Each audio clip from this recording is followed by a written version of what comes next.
10 के खास कार्यक्रम रिपोर्टर्स लाइव में आपका स्वागत है, जिसमें हमारे साथ प्रदेशों की राजधानियों और शहरों से हमारे संवाददाता जुड़ेंगे और जानकारी देंगे कि क्या है उनके शहर की खास खबर। अलग अलग जगह से हमारे रिपोर्टर्स हमारे साथ जुड़ गए हैं। यूपी स्टेट हेड राघवेंद्र हमारे साथ जुड़ गए हैं, चंडीगढ़ से ईशा ठाकुर हमारे साथ जुड़ गई हैं, जम्मू कश्मीर से अजहर हमारे साथ जुड़ चुके हैं। राघवेंद्र, सबसे पहले आपका ही रुख करना चाहेंगे। इस समय उत्तर प्रदेश में क्या कुछ चल रहा है और आज की विशेष खबर क्या है?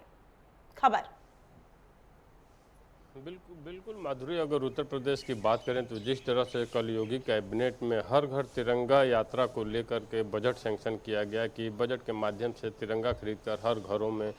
तिरंगा पहुंचाया जाएगा, ये तिरंगा यात्रा निकलेगी। आज मुख्यमंत्री योगी आदित्यनाथ काकोरी में खुद ही कार्यक्रम में तिरंगा यात्रा में शामिल हुए। एक तरह से कहा जा सकता है कि जो स्वतंत्रता मिली थी, जो आज़ादी हमें मिली थी, उसका जश्न योगी सरकार में पूरे दमखम के साथ मनाने का निर्णय लिया गया है। पिछली बार भी ऐसा ही किया गया था, इस बार का हर्षोल्लास और ज़्यादा देखने को मिल रहा है। वहीं हम बात कर लें जिस तरह से कल की कैबिनेट में कई महत्वपूर्ण निर्णय लिए गए टेक्सटाइल के संदर्भ में, किसानों के संदर्भ में, जिस तरह से अन्नदाता किसानों की बात योगी सरकार ने कही कि विकसित भारत, विकसित कृषि, विकसित उत्तर प्रदेश और तभी समृद्धि दिखेगी। इसको लेकर किसानों को कई सौगातें दी गई, उनकी आय कैसे बढ़े, दुगुना कैसे किया जाए, इसको लेकर तमाम बिंदुओं पर चर्चा हुई। इसके साथ ही मुख्यमंत्री योगी आदित्यनाथ ने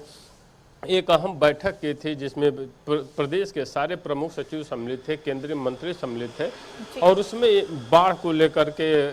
जो भी परेशानियां हैं उसको लेकर मीटिंग ली गई। इसके अलावा जो जनपदों में मुख्यालयों पे जो समस्याएं हैं, जिस तरह की शिकायतें मिल रही थी कर्मचारियों को लेकर, अधिकारियों को लेकर, जनप्रतिनिधियों के साथ आपसी तालमेल नहीं बन पा रहा था, काम को लेकर कहीं कोई काम अधूरा तो नहीं है, इसको लेकर मुख्यमंत्री योगी आदित्यनाथ ने बैठक की थी। लॉ एंड ऑर्डर कैसे और सही हो, इसको लेकर के एक महत्वपूर्ण बैठक की गई थी। और जिस तरह से सीएम योगी आदित्यनाथ तमाम कमिश्नरियों का दौरा कर रहे हैं और ऐसी चर्चा भी है कि आने वाले समय में वो हर जनपद का भी दौरा करेंगे। हालांकि उत्तर प्रदेश में पंचायत चुनाव होने हैं, आने वाले समय में 2027 में विधानसभा का चुनाव होना है, तो सरकार के साथ साथ हालांकि विपक्षी पार्टियां भी सक्रिय हैं और पीडीए के फार्मूले पर, पीडीए की पाठशाला को लेकर अखिलेश यादव भी लगातार अपनी सक्रियता बनाए हुए हैं। हालांकि पीडीए की पाठशाला में जिस तरह का पाठ पढ़ाया जा रहा है, इसको लेकर 4 से 5 जगहों पे एफआईआर भी दर्ज हो गई है कि बच्चों को राजनीति से दूर रखिए और इस तरह की पाठशाला न चलाइए। हालांकि अखिलेश यादव ने बड़ा क्लियर कर दिया है कि ये पाठशाला चलती रहेगी, क्योंकि वो जानते हैं जिस तरह से पीडीए फार्मूले पे इंडिया गठबंधन के साथ लोकसभा चुनाव में उनको जीत मिली थी। अगर विधानसभा चुनाव में फतह करना है, अगर पंचायत चुनाव में अपने पार्टी का डंका बजाना है, तो इस पीडीए के फार्मूले को गाँवों तक ले जाना पड़ेगा और उसी पे अखिलेश यादव लगातार अपनी सक्रियता बनाए हुए हैं। वहीं हम बसपा की बात करें तो बसपा ने क्लियर कट संदेश दे दिया कि आने वाले जो भी चुनाव है हमारा गठबंधन किसी से भी नहीं होगा और बहुजन समाजवादी पार्टी अकेले लड़ेगी। वहीं जिस तरह से बलिया में एक घटना देखने को मिली थी कि पीडब्ल्यूडी के सड़क के उद्घाटन को लेकर परिवहन मंत्री दयाशंकर सिंह और बसपा विधायक उमाशंकर सिंह के बीच में आरोप प्रत्यारोप का दौर चला था, तो उसी कड़ी में कल मैनपुरी में एक कर्मचारी के ऊपर अधिशासी अभियंता जो था बिल पास न करने के कारण एक ठेकेदार ने उसको ऑफिस में ही सरेआम मारना शुरू कर दिया था। तो एक तरह से कहा जा सकता है कि विभागों की कर्मचारियों की शिथिलता कहिए या आपसी लेन देन की जो भी बातें होती होंगी, आखिर कारण क्या है कि समय से बिल सैंक्शन नहीं हुआ, इसको लेकर मारपीट की घटना भी सामने दिखी। वहीं हम कांग्रेस की बात कर लें तो कांग्रेस लगातार हमला हो रही, चूंकि राहुल गांधी यहीं से सांसद हैं, रायबरेली से, उत्तर प्रदेश से ही, तो लगातार वो सक्रिय है एसआईआर को लेकर कि वोट निर्वाचन आयोग चोरी कर रहा है और इसको लेकर हम लगातार सक्रियता बनाएंगे और जनता के बीच जाएंगे। हालांकि निर्वाचन आयोग ने 2 टूक शब्दों में राहुल गांधी को जवाब भी भेज दिया है। उत्तर प्रदेश निर्वाचन आयोग द्वारा कल ही जवाब भेज दिया गया कि इस तरह की कहीं कोई बातें नहीं है और जब भी मौका दिया जाता है कि आप लोग आपत्तियां दर्ज कराइए तो आपत्तियां दर्ज कराने कोई नहीं आता है। वहीं हम बाढ़ की बात कर लें तो जिस तरह से लगभग आधे उत्तर प्रदेश में लगातार बारिश का जो दौर चल रहा है, वो चाहे लखनऊ हो, अयोध्या हो, महाराजगंज हो, बहराइच हो, श्रावस्ती हो, सिद्धार्थनगर हो, कुशीनगर हो, देवरिया हो या फिर आजमगढ़, मऊ, जौनपुर, विंध्याचल, बनारस, चंदौली, ये जितने जनपद हैं बाढ़ की चपेट में हैं और अभी भी लगातार बारिश हो रही है। हालांकि बाढ़ को लेकर मुख्यमंत्री ने सख्त निर्देश दिए हैं और कई जगह जाकर खुद ही राहत वितरण सामग्री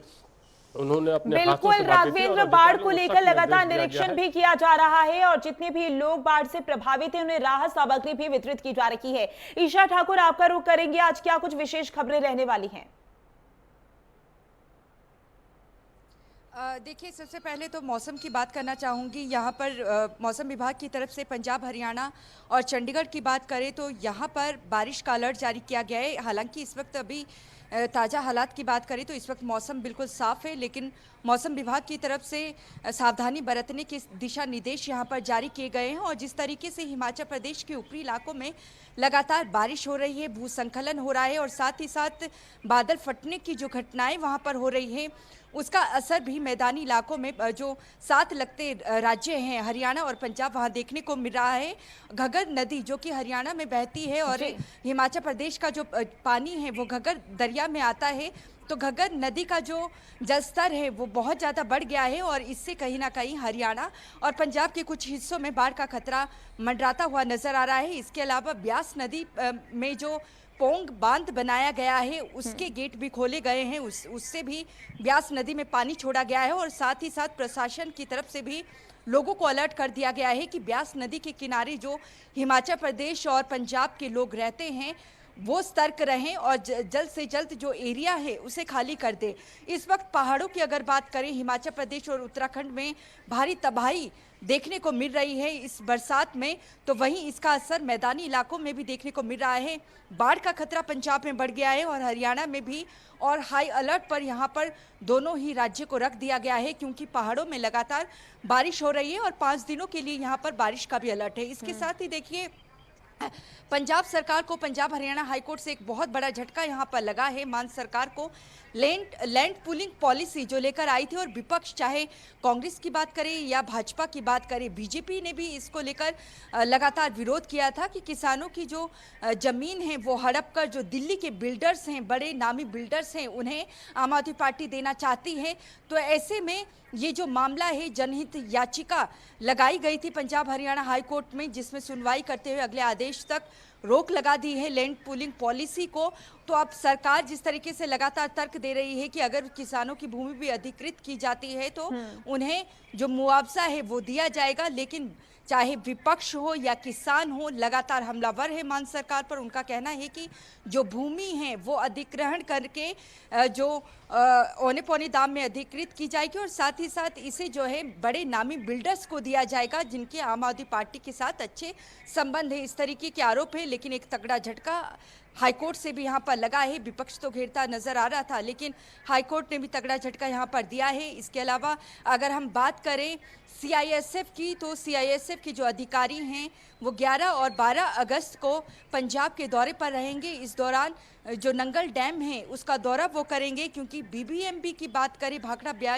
ब्यास मैनेजमेंट बोर्ड, उनकी तरफ से ये कहा गया है कि जो उनकी परियोजनाएं हैं उन पर अब तैनाती सीआईएसएफ की होगी। इससे पहले पंजाब पुलिस की तैनाती नंगल डैम में देखने को मिली है और कई जो परियोजनाएं हैं उसमें पंजाब पुलिस और हिमाचल पुलिस तैनात रहते हैं, लेकिन सीआईएसएफ अब यहाँ पर पहुँचने वाला है, उनकी तैनाती रहेगी। ये मामला इसलिए गरमाया हुआ है क्योंकि पंजाब सरकार लगातार आरोप लगा रही है कि पंजाब के हिस्से का जो पानी है वो भी हरियाणा को देना चाहती है केंद्र सरकार, और यही वजह है कि सीआईएसएफ की अब तैनाती यहाँ पर की जाएगी। तो इसको लेकर भी कहीं ना कहीं सवाल पंजाब सरकार ने उठाए और पानी एक बड़ा मुद्दा रहा है हमेशा ही पंजाब और हरियाणा के बीच, और लेकिन सीआईएसएफ जिस तरीके से अब दौरे पर रहेगा इसको लेकर बिल्कुल ईशा, जाहिर सी बात है हरियाणा और पंजाब को लेकर बात की जाए तो पानी का जो ये विवाद है बहुत समय से चला हुआ आ रहा है, लेकिन देखना होगा आने वाले समय में ये पानी का जो मुद्दा है सुलझेगा या नहीं। हमारे साथ अजहर भी जुड़े हुए हैं जम्मू कश्मीर से। अजहर, आज क्या कुछ विशेष खबरें रहने वाली हैं? देखिए, अगर जम्मू कश्मीर के अहम खबरों की ओर बात करें, सबसे पहले एंटी टेरर ऑपरेशन जहां पे चला रहे हैं, चाहे जनूबी कश्मीर या साउथ या नॉर्थ कश्मीर में जितने भी एंटी टेरर ऑपरेशन चला रहे हैं, लेकिन उससे पहले एक अपडेट देना चाहता हूं कि नॉर्थ कश्मीर के वटरगांव इलाके में आज जो है बीती रात के तकरीबन 11 बजे के करीब यहाँ पे आग नमूदार होती है और इस आग के दौरान जो है एक भीषण आग के दौरान जो है कई दुकानें जो हैं वो खाकस्तर होते हैं। दरअसल ये आग जो है बिस्तर बनाने वाली एक फैक्ट्री में लग जाती है और इसने आनन फानन जो है पूरे पूरा जो इलाका था उसको अपने चपेट में लिया, और जिसके नतीजे में एक मार्केट जिसमें तकरीबन 12 दुकानें थी, एक दर्जन के करीब जो दुकानें थी, उनको पूरी तरीके से जो है नष्ट किया गया। तो इस तरीके से जो है ये जो आग है, ये भयानक आग, हालांकि दमकल की गाड़ियां और उसके साथ साथ जो है मुकामी लोगों की मदद से या जम्मू कश्मीर पुलिस की मदद से इस आग पे काबू पा लिया गया, लेकिन करोड़ों की जो मिल्कियत है वो खाक हो गई है। अगर हम एंटी टेरर एक्टिविटीज की बात करें, लगातार हम देख रहे हैं कि 8वें रोज भी साउथ कश्मीर के कुलगाम के अकाल एरिया में लगातार ऑपरेशन जारी है, और इस ऑपरेशन के सिलसिले में आज 8वां रोज है। अब हम इस वक्त ठीक उसी मुकाम से तकरीबन 2-3 किलोमीटर की दूरी पर वाक़ा है, क्योंकि ये मेन रोड है, और इसी मेन रोड के साथ में ही फिर जंगल का रास्ता स्टार्ट होता है, और इस जंगल में, इस घने जंगल में ये इनकाउंटर अभी लगातार जारी है पिछले 8 रोज से। और इस इनकाउंटर के दौरान जिस तरीके से फौज ने मजीद जो फोर्सेस है उनको बुला दी गई, और साथ साथ लेटेस्ट टेक्नोलॉजी का यहाँ पे इस्तेमाल किया जा रहा है। हालांकि इसमें चॉपर्स भी जो है, रुद्र चॉपर का भी इस्तेमाल किया गया है, लेकिन कहीं ना कहीं फोर्सेस का मानना है कि इन जंगलों में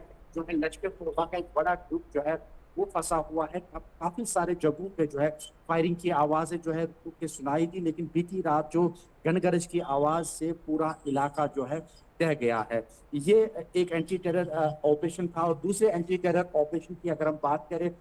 नॉर्थ कश्मीर के बारामूला इलाके में सिक्योरिटी फोर्सेस को भी यहाँ पे इतला मिली थी कि कुछ मिलिटेंसी गतिविधि है, तो उसके बाद में सिक्योरिटी फोर्सेस, सेना और सीआरपीएफ ने मिलकर सर्च अभियान शुरू कर दिया। और उस सर्च अभियान के दौरान एक हाइडआउट को बस्ट किया गया, और उस हाइडआउट में एक पिस्टल और कुछ सामान और कुछ सामग्री जो है, खाने पीने की सामग्री जो है वो जो है नष्ट किया है। और फौज का मानना है कि यहाँ पे ये जो हाइडआउट है, ये कहीं ना कहीं जो आतंकी छुपे बैठे थे वो इसी हाइडआउट का इस्तेमाल करते थे, और ये भी एक बड़ी कामयाबी मानी जाती है। अगर हम चौथी खबर की अगर हम बात करें, लगातार सेंट्रल गवर्नमेंट की जानिब से जो नोटिफिकेशन जारी की गई थी कि तकरीबन 25 लिटरेचर ऐसे हैं जिन पे बैन किया गया था, और उसके बाद में उनकी मनोज सिन्हा के द्वारा भी उनके ऑफिस से भी एक नोटिफिकेशन जारी की गई थी कि 25 जो किताबें हैं उनको जो है मोहर कर दिया गया। और इसी सिलसिले में जम्मू कश्मीर पुलिस एक्टिव होगी, और तकरीबन काफी सारे इलाकों में छापामार कार्रवाई अंजाम दी गई, और उसके साथ साथ कुछ एक बुक सेलर्स के जो है दुकानों में भी छापामारी कार्रवाई अंजाम दी। और इस छापामार कार्रवाई के दौरान काफी सारे ऐसी किताबें मिली जो कि कहीं ना कहीं जो आतंकी को बढ़ावा देने के बिल्कुल अजहर, जाहिर सी बात है कि सुरक्षा बलों की ओर से लगातार सर्च ऑपरेशन तो चलाया ही जा रहा है। महावीर भी हमारे साथ उत्तराखंड से जुड़े हुए हैं। महावीर, उत्तरकाशी की बात कर ली जाए तो जाहिर सी बात है उत्तरकाशी में जो हालात बने हुए हैं उसे लगातार संभालने की कोशिश की जा रही है, लेकिन आज क्या कुछ विशेष खबरें रहने वाली है, और साथ ही ये भी बताइएगा क्या अपडेट है रेस्क्यू ऑपरेशन को लेकर।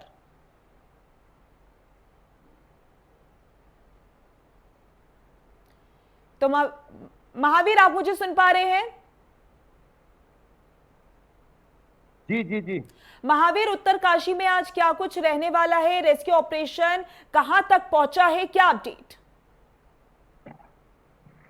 बिल्कुल, आज का दिन अगर हम बात करेंगे बहुत अहम है रेस्क्यू के लिए, क्योंकि 4 दिन हो चुके हैं। 4 दिन से लगातार रेस्क्यू जारी है। युद्ध स्तर पर जो हमने देखा है, हवाई यान से जो है सारे कार्यक्रम किए जा रहे हैं, जो हेलीकॉप्टर के माध्यम से जो है वहां पे जो लोग फंसे हुए हैं उनको सुरक्षित निकालने की पूरी कोशिश की जा रही है। और अभी तक मैं बता दूं 400-500 से ऊपर जो है लोगों को रेस्क्यू कर चुकी है। वहां पे जो एनडीआरएफ एसडीआरएफ टीम लगी हुई है लगातार, और जो सड़क मार्ग का जो है मार्ग जो है गिरिफ द्वारा जो है मार्ग भी खोलने की पूरी कोशिश की जा रही है। अभी मैं बता दूं कि भटवाड़ी के आगे जो है मार्ग खोल दिया गया है, और जो गंगनानी में एक ब्रिज जो है पूरी तरह से वास हो गया था, उसके लिए भी जो वहां पे जो है पूरा सामान पहुंच चुका है। तो 24 घंटे के अंदर अंदर है, जो 2 दिन के अंदर अंदर भी पुल बन जाएगा। उसके बाद जो आगे का मार्ग है उसके खोलने की भी पूरी कोशिश की जाएगी। आज का दिन इसलिए अहम है क्योंकि